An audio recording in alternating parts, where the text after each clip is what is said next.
This Torah class is brought to you by TorahAnytime.com.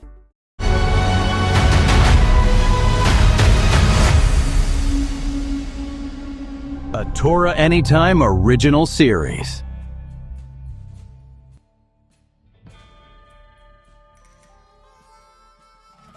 What is the point of seminary?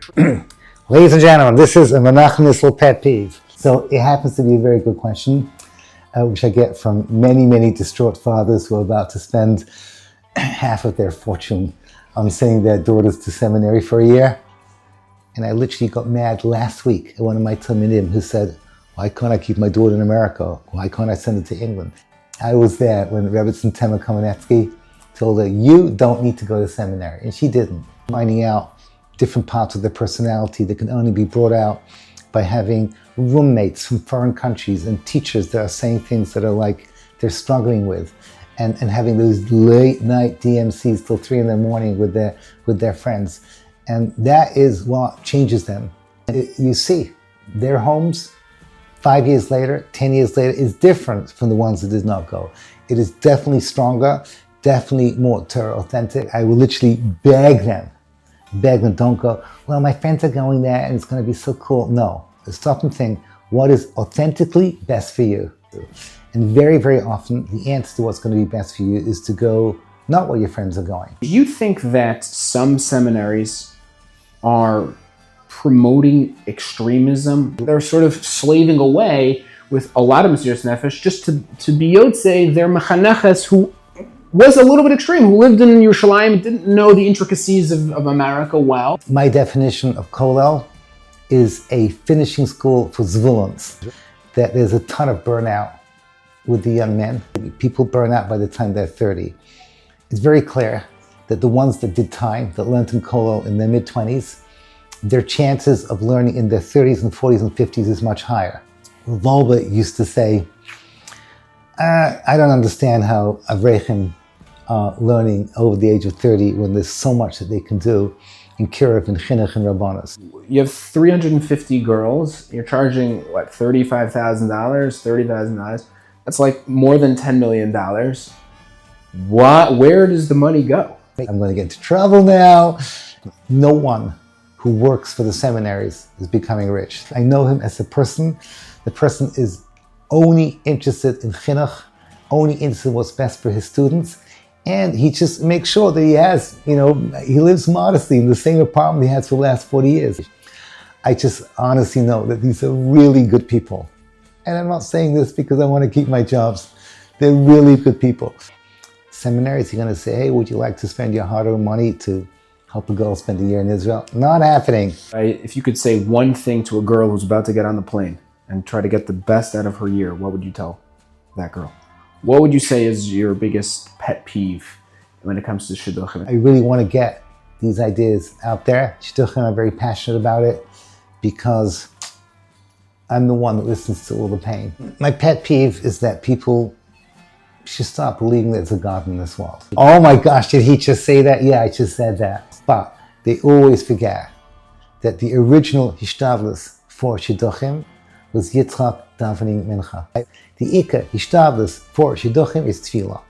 You go to Shanchin with exactly the same mindset as you go to your dentist. Do you think we've created a generation that's obsessed with checking boxes? What is it indicative of? It's insane, Hillel. You know that. Everyone knows it's insane. This checking boxes thing is not, is local. It doesn't make any sense whatsoever. We live in a generation that's paranoid about these boxes. And very, very often you'll realize that, yeah, the parents are divorced.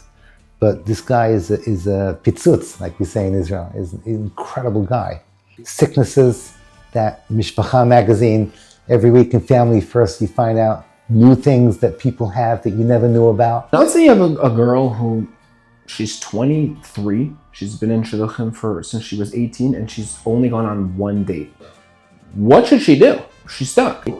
I could not disagree with you more. And she refuses to allow her 26 and 24 and 22-year-old sisters to go out. Is that appropriate? Is that not appropriate? The younger sister gets married. How many times have you heard, and I've heard, that soon after the older sister finds her shidduch? What exactly is Machshava? How would you define it? Because the people who are into Machshava, then anything that they like is Machshava. And the people who don't like Machshava, anything they don't like is labeled Machshava. What is Machshava? That it's a chil Hashem when young men and young women cannot eloquently answer a secular Jew basic questions in Judaism. And Rashach says, Desla is Nita Ma'arech. He did not hold of what Reb Desla had done. You have people, they're learning Chumash, they have no idea. Bris Ben Abasar, no clue. No idea why we're pouring oil over Kohanim's heads. No clue what the Lechem Apanim is supposed to symbolize. No idea why do we need luchos.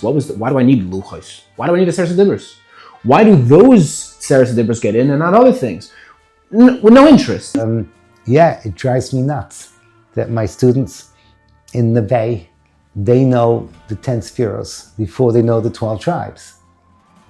There's something wrong over here. Do you think it's become way too broad where you can potter yourself for not knowing basic psukim in Parshas Bereshis? Because, hey, it's Machshava, and I don't do Machshava because Reb Shach said not to learn Machshava.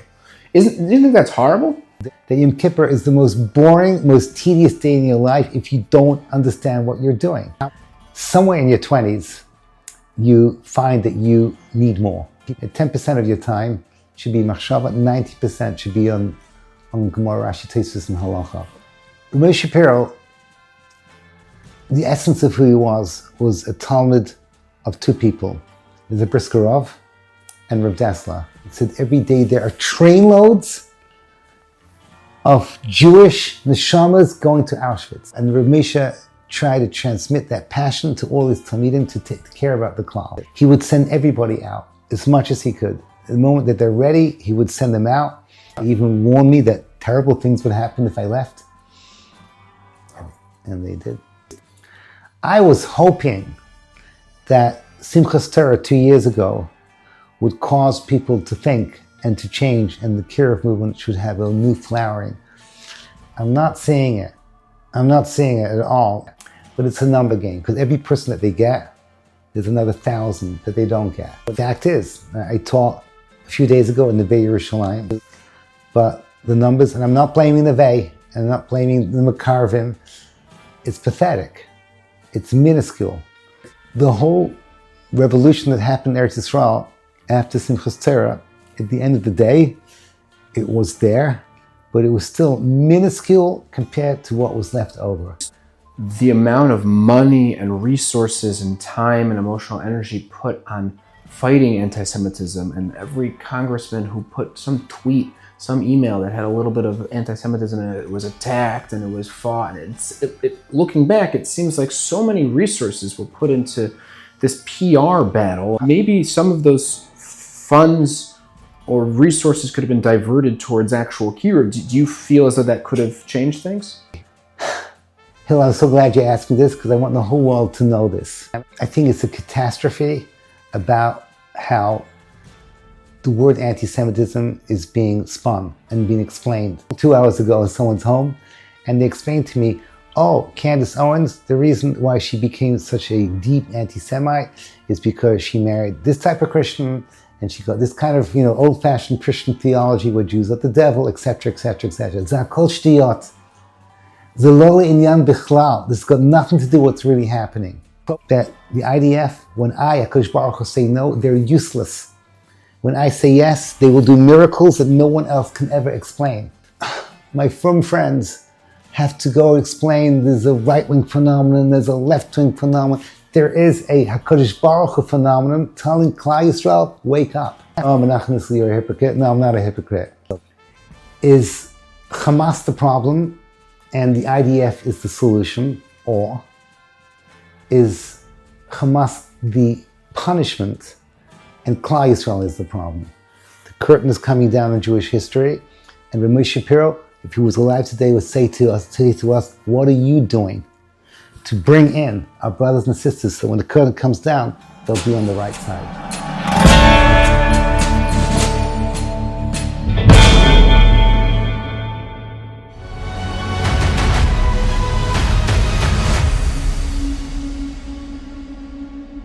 You've just just experienced another Torah class brought to you by TorahAnytime.com.